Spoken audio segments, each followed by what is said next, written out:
سلام دوستای عزیز، خدا کنه که جور و صحتمند باشین. این ویدیو خاص برای اونایی که در افغانستان و در ایران زندگی میکنن.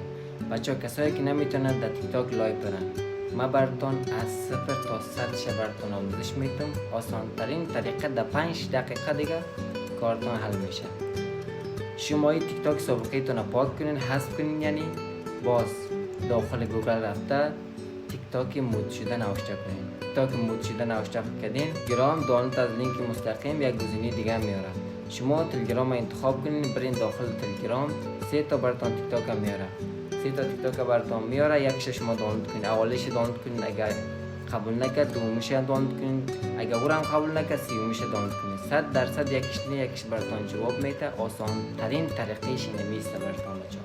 من خودم در افغانستان هستم، تقریبا چند وقت میشه از اونجا دانلود کردیم، از اونجا استفاده میکنم بچه‌ها. آسان ترین طریقش براتون گفتم.